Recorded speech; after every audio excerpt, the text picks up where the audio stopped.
Welcome back to Old School Sports and our playthrough of OOTP 22 with the New York Yankees. We are at the start of the 2024 season with a new owner. The Steinbrenners have sold the team, and we've made a lot of changes to the roster over the first 2 years of our regime as general manager also. You can see particularly if you look at the pitching staff, and our pitchers have a lot of talent on the team, but not a lot of people who were pitching for the Yankees a couple of seasons ago. And a similar situation if we look at the batters in our lineup. Only a few familiar names, so we have made some pretty big changes over these last couple of seasons. Our goal is to be over 500. That's our ownership's goal for us. Hopefully we can do much better than that and get these Yankees back into the playoffs, because with the front end of the rotation that we have built, our thought is that we should be able to do a pretty good job in a short series if we can get this team to the playoffs and avoid some significant injuries this season. Well, we're a month into the new season, third place, 13-11, 3 games out of first, and a game and a half out of the wild card at this point. So certainly playing better than we have in recent seasons. You can see Cody Bellinger is second, or tied for third, I guess, since there's 2 people ahead of him, Vlad Guerrero Jr. and Kyle Tucker ahead of him with 8 home runs. And then our pitching has been as good as advertised, with Rodriguez and Nola 2-3 in strikeouts, and Nola already third in the league in pitcher WAR. So after a lost season for him last year, hopefully we'll be getting to see a lot more of Aaron Nola on the mound in the coming weeks.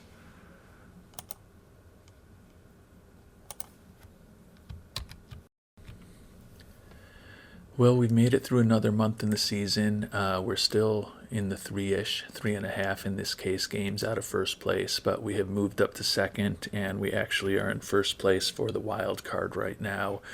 Max Muncy has been on a tear, now leading the American League in home runs, tied with Zunino from Cleveland. You can see still the pitching has been a strength of ours. Rodriguez is third in the league in ERA. Nola and Rodriguez still the top 2 in strikeouts, and then Rodriguez and Nola second and third in pitcher WAR.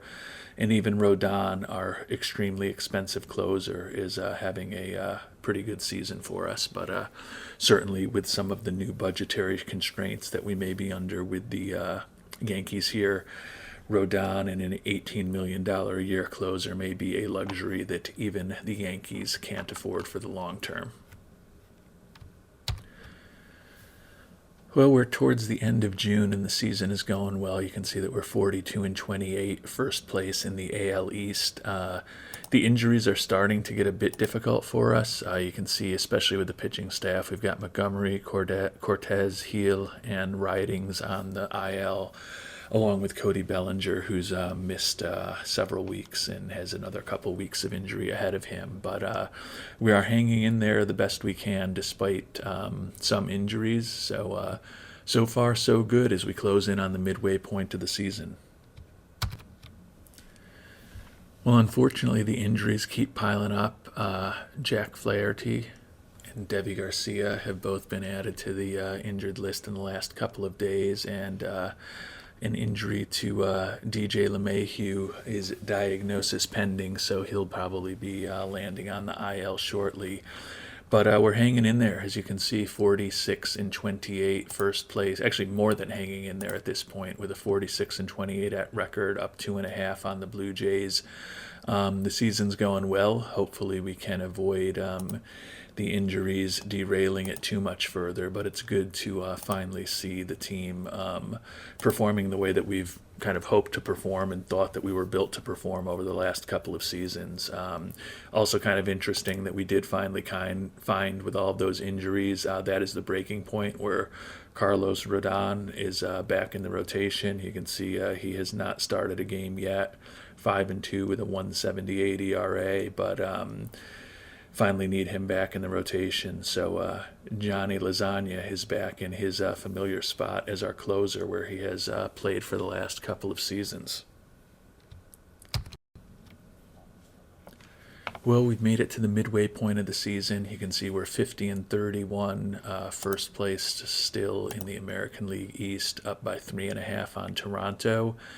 And Toronto is clear by 2.5 on the wild card, tied with KC. So feeling pretty good that we should be able to get back into the playoffs this season, which would be nice after 2 losing seasons as we kind of revamp the roster entirely. Also, to the mid-year review with our new ownership, they're not particularly thrilled with us. Likes that we are doing well, but not happy with our attendance, not happy that we didn't cut payroll with their instructions, and not happy that we are not turning more profitable. So that is negative. You can see they want us to get increased attendance up to 49,000 by 2027. Actually, we're close. We were at 44,205 last year, so we're a little under that average.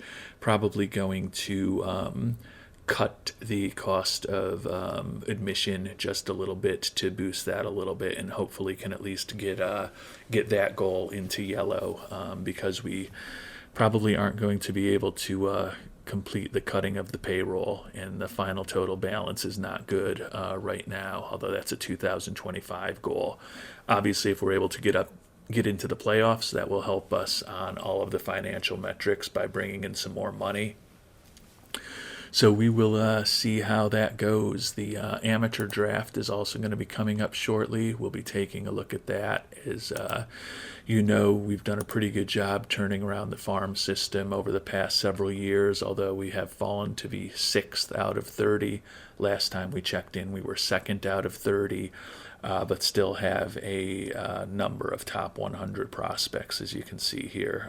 Basically the entire list. 10 top 100 prospects. So definitely doing well in the minors, and you can see 3 of our top 4 affiliates also have winning records. So 2 of them in first place, AAA Scranton Wilkes-Barre and the High A Hudson Valley Renegades. So pleased with how things are going so far, but still a lot of work to do as we're only halfway through the season. The injury list is still large, not getting much worse. We did get Bellinger back very recently, which is good, so it'll be nice for him to be back in the lineup. But you can see a lot of pitchers still on the IL, and then LeMahieu went out. He's out for at least another couple of weeks, most likely. We are into the dog days of August. Things still going very well. 66 and 36, first place in the American League East. You can see that we're up by 9.5 on the Blue Jays. So still have a ways to go, but the season is going the way that you hope when you start a season. Just got past the trade deadline. We made one minor, very small trade. We bolstered the bullpen further by acquiring, if I can find it here, July, not June.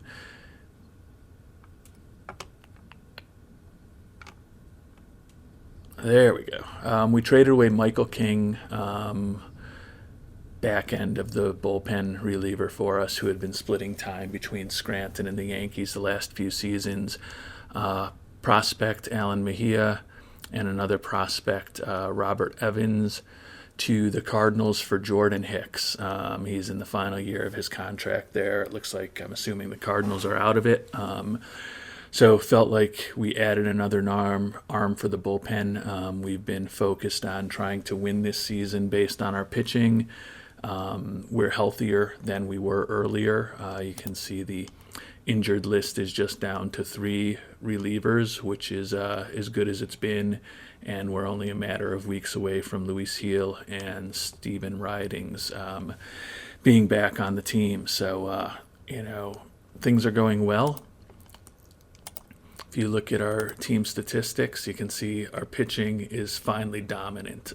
We've invested a lot in pitching since we took over the team 2.5 seasons ago, and it's finally kind of showing up in the numbers this season, where we're first or second or third in almost every pitching category in the American League, and our offense is finally a lot better too.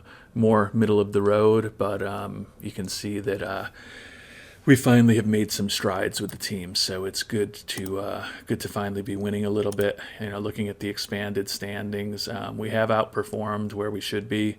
According to the expanded standings, we should only be up about 6.5 games on Toronto, but because we've outperformed by 4 games and they've only outperformed by 1, we are up by 9.5. So maybe there will be a bit of reversion to the mean over these next 2 months, but hopefully it is not mean reverting to the extent that we don't win the division. Well, we've made it to roster expansion in September, and as you can see, it's just a matter of time till we win the division. We're going to easily have the best record in the American League unless something very strange happens, and we've got a lead on both the Giants and the Dodgers for the best record in baseball. So our goal was to have a 500 season, but we're getting to the point where the goal is going to be to make sure that we make it to the World Series and hopefully win the World Series, because we may be the best team in baseball right now. We'll see how the closing weeks of the regular season go. Hopefully we can avoid any significant injuries. Jameson Tyone just recently went on for about 4 weeks, so he'll be gone for most of the regular season.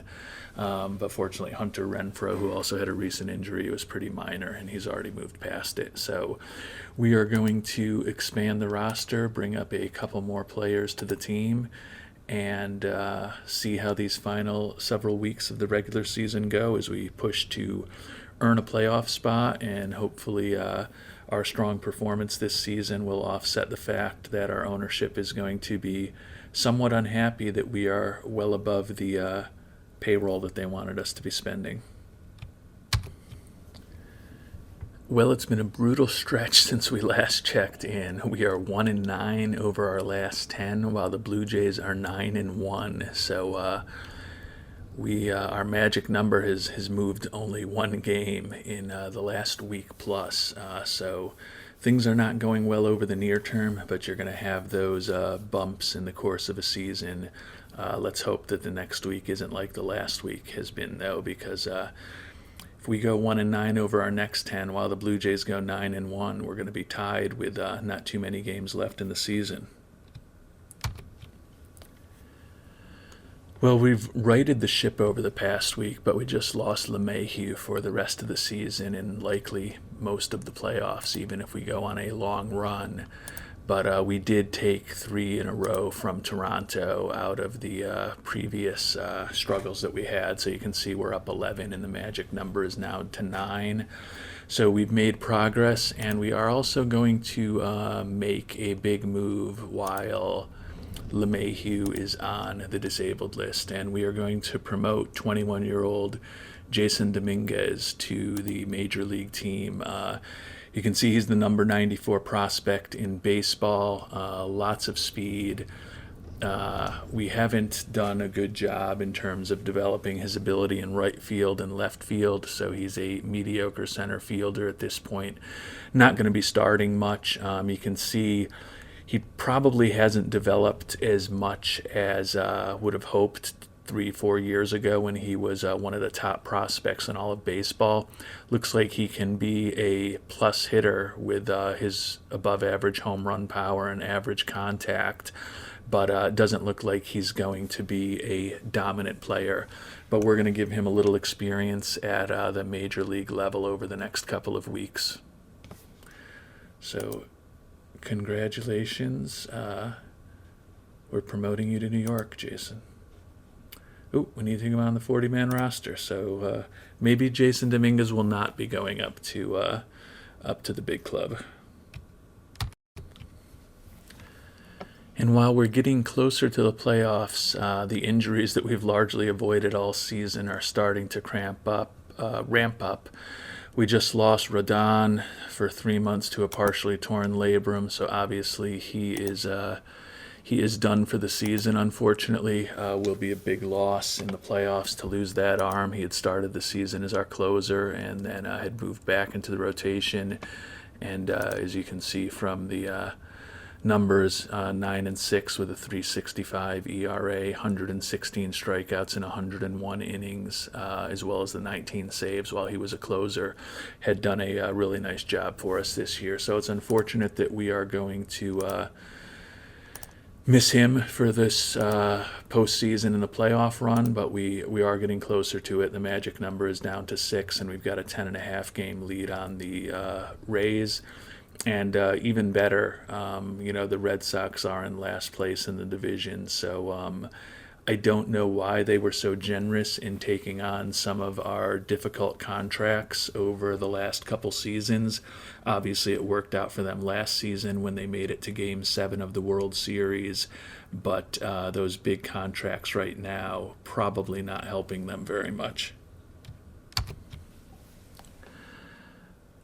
While I'm glad that we're going to be back in the playoffs, where we're not quite there yet, you can see got a 9.5 game lead and a magic number of 3 here on September 23rd. But the injuries that we've avoided all season are beginning to get a little frustrating ahead of the playoffs. Aaron Nola, probably a serious injury here, diagnosis pending. You can see he had a really nice year for us. It didn't show up in the one-loss record of 8-10, but a 151 ERA plus, 235 strikeouts in 194 innings with just 30 walks, an incredible 10.9 strikeout per 9 and only 1.4 walks per 9, 5.1 WAR, 69 FIP minus. So going to be interesting to see what the diagnosis is for him. And then Bogarts is a strained back, so he's day-to-day for 1 to 2 weeks, which will take us into the playoffs. I'm thinking about putting him on the 10-game disabled list right now, which he will be back just in time for the playoffs if we do that. But at least hopefully he will be totally healthy by the time that that's done. In the meantime, we will bring up Alexander Vargas, who we've been training up at a bunch of different positions down in AAA this year. But we will bring him up to give us a somewhat better defensive shortstop at the major league level. With Bogarts not being around now. So let's move Vargas up to the big team, see what that does to our lineup here.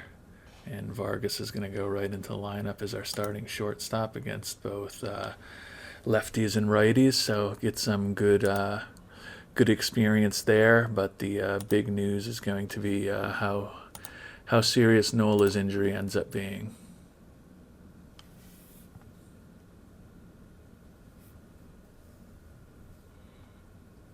Lost again. Finally 1-1. Still waiting to hear what's going on with Nola. Probably not good that it's taking days for this to be diagnosed. There we go. Torn rotator cuff. So in the last couple of weeks, we have lost 2 of our top starters to season-ending injuries. Pretty frustrating, but it's the nature of the beast, I guess. We have gone over the top in terms of our trying to build as much redundancy into the starting rotation as we can, with the fact that that's been our main focus in free agency for the last few seasons. But it's still definitely disappointing to have a season like the one that we've had, and now we're going to be in the playoffs with probably 2 of our top 4 starters, along with Eduardo Rodriguez in Sean Manaea. Not going to be there for us, unfortunately. But it is what it is. We are one game away from clinching, so let's see if we can clinch today.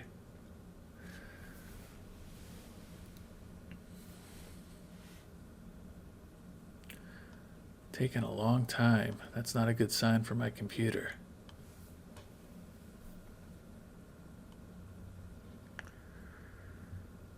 And we have clinched, so that's good. Our magic number is 0.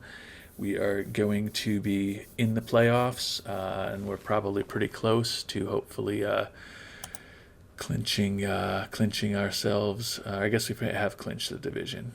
I thought we would have gotten an email about that, but maybe I missed it.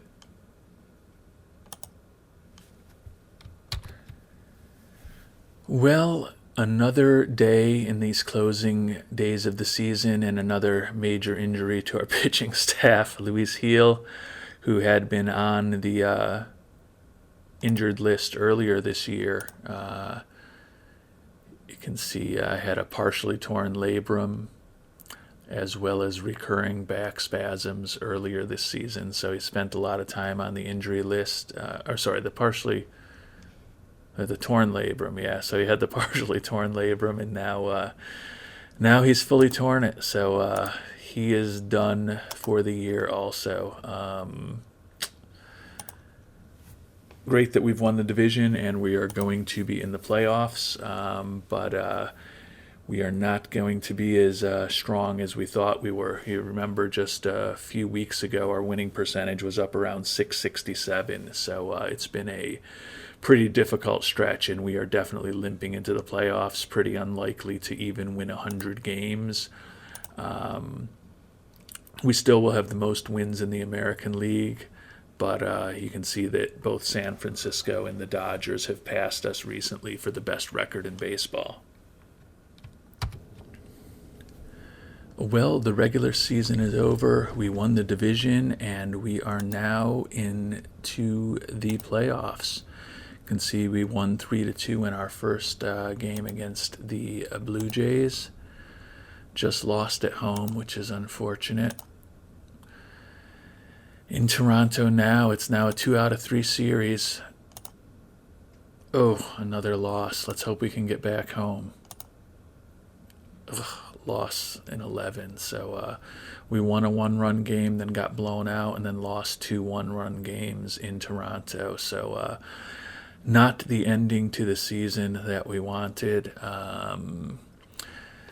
But all in all, it was good to get back into the playoffs, obviously, after a couple of disappointing seasons. Feel that we've got the roster headed in the direction that we want it.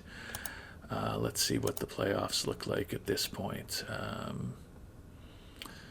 What a bummer after losing the first game, or after winning the first game, to lose 3 in a row. Vlad Guerrero Jr., the series MVP. And we were 12-7 against Toronto in the regular season. So definitely a disappointing finish to the season. You can see that the Twins in Toronto will be moving on, and it looks like the Dodgers and the Braves are the probable teams that will be moving on in the National League. The Braves have just moved on. Let's see what happens with the Giants and the Dodgers. Ooh, and the Giants. So, the positive is we had a really good season, won the AL East, best record in the American League. Bummer is that a ton of injuries down the stretch of the season, didn't get to 100 wins, and then most importantly got knocked out in the first round of the playoffs. We'll see what the owner thinks. We did do a really good job of playing 500 ball, almost played 600 ball. We did do a decent job moving attendance towards that longer-term goal, but we did not cut payroll. So 1 win for the 2024 goals and 1 clear loss. We'll see how ownership feels about the season when we check in with them at the end of the playoffs. Well, the season is over, and whoever had the Minnesota Twins in 2024 as the world champions is going to make some good money, most likely. The Twins, 89 and 73, did win the Central, but tore through the playoffs and then beat a strong Braves team that had won the 21 and 22 World Series titles in the World Series. So taking a look at how our season went, just kind of looking among the leaders, we can see Max Muncy was third in the league in home runs. Nola was third in ERA before suffering that torn rotator cuff. Eduardo Rodriguez was tied for second in wins. Strikeouts, Rodriguez and Nola were second and third. And then pitcher WAR, Nola and Rodriguez were second and third. So definitely had some good pitching, as we have talked about. That's been our goal, to really get the pitching back to a better point. Looking at the expanded standings, I know I'm kind of all over the place right here. We ended up only two games better than the Pythagorean says that we should have been. So bit of a reversion to mean over the second half of the season, and certainly some of the injuries didn't help. But it's always good to get a division title anytime that you can. Team statistics were first in a lot of team pitching and defense categories. The worst we were in anything was zone rating 8th, defensive efficiency 7th. So the defensive category is not as strong, but the worst we were in any pitching category was 6th in BABIP. The team batting, a little bit more of a mix. You can see batting average, not too great. Hits, not too great. Obviously, those things go hand in hand, but drew a lot of walks, hit a lot of home runs, had a pretty good slugging percentage. So team was much better than it had been in previous seasons. Kind of looking at the way we did fall apart down the stretch, though. Winning record in April, winning record in May, massive winning record in June, massive winning record in July, massive winning record in August, then 10 and 17 in September, and 1 and 5 in October. Is I don't know if it was choking or coasting or suffering from the injuries or some combination of the above, but we were definitely not the same team when we got to October in the playoffs that we had been through a long stretch of the season. Looking at some statistics on the batting side, Cody Bellinger still missed some time, but just a fantastic season. You can see 31 homers, 95 ribbies, 892 OPS, and a 6.6 WAR, by far the best on the team. OPS plus of 136, WRC plus of 137, just a really good season, and we still have Bellinger for another 2 years if we want to exercise his option in the 2026 season. So trading for him has been a really good move for us. Gleyber Torres, who is now going to be a free agent, had a really good year for us. We had been talking to him about extending throughout the season. He was originally looking for something around the $8.5 million a year range. We offered him about $7.5. He came back to us and said he now wanted something ridiculous like $27 million a year. So we will, see what it looks like when we try to sign him in the off season. Would be preferable not to part with him, but we also have to recognize that we can't go crazy spending for him. Already mentioned that Max Muncy was third in the league in home runs, almost 100 ribbies, 3.3 WAR. Now kind of getting into some people that may be a little disappointing, all things said. Bogarts missed a lot of games. You can see he only played 101 games with the injuries, so his 2.7 WAR is okay. Judge had a down season, unfortunately, a WAR of only 2.5, 28 homers, which is the least he's had in a long time, 76 ribbies. He has been relatively healthy, playing 145 plus games each of the last 4 years. So for a fragile player, that's been good. But his OPS plus of 109 is definitely trending more towards a league average type of batter, which is not optimal for someone that we're spending as much on as we're spending on him. Tucker Barnhart, a nice season as our catcher. Renfroe came over his first season with us this year after the trade with the Red Sox. 30 homers, 81 ribbies. Can't complain about that. Freddie Freeman was certainly disappointing. 20 homers, 79 ribbies, only hit 249 in a WAR just slightly above replacement level. We did get the Rockies to retain 35% of his contract, but $27 million, or 35% of that is 18 and a half, something like that. So given that Freeman is trending towards a league average type of offensive player, he may be someone that we have to think about doing something with in the offseason, particularly if ownership is very stressed out about us being way over the budget that they put on us. And then some of the disappointing players, Vargas, certainly was not ready to handle major league pitching. Needed him to play shortstop while Bogarts was hurt for an extended period of time on 2 occasions. You can see he's still the number 68 prospect in baseball, but certainly looked overmatched with a 189 batting average, 563 OPS, and an OPS plus of just 52 at the major league level this year. So he may need some more seasoning in the minors.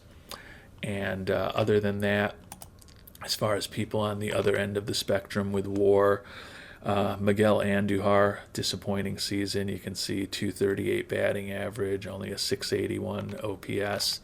And then Estevan Florial, when he did have to fill in when Bellinger was hurt, really struggled. 079 batting average, just a 342 OPS plus, minus 1.2 WAR. At this stage, he's going to be 27 years old next season. Certainly looks like he could be an average type of hitter in the majors, but hasn't proven that yet in the time that he's been up with the big club. Is a good defensive outfielder, which is helpful. But, you got to be able to hit if you're going to be playing in the outfield. And so far, he hasn't proven that he can do that at the major league level. Looking at our pitching stats, the big investments that we've made in a number of free agent pitchers over the past several years finally paid off. You can see Nola with a 5.1 WAR, Rodriguez with a 4.7 WAR, Montgomery 3.1, Rodon 2.3, and Minaya 1.9. So 4 of the 5 top pitchers in WAR for us this year were acquisitions over the last couple of seasons that we've made. So we have definitely bolstered the pitching core. Nola, of course, is now going to be recovering from that torn rotator cuff after a really nice season. Rodriguez bounced back from his difficult year with the Mets last season to have a really nice year for us. Montgomery is going to be a free agent. I think he may be looking for more than we can afford. Rodon, hopefully will be ready for the start of the regular season. You can see only out another 6 to 7 weeks. The issue with a player like him that is already fragile and has had a fair amount of injuries over the past few seasons is how what he'll look like on the other side of the injury and how he can bounce back. And then Minaya was kind of the most disappointing if you look at his statistics this year. ERA plus, totally league average, FIP minus, a little better than normal. But 13-11 record is fine, and it was great that he was finally healthy after just pitching only 5 games in his first year with us in 2023.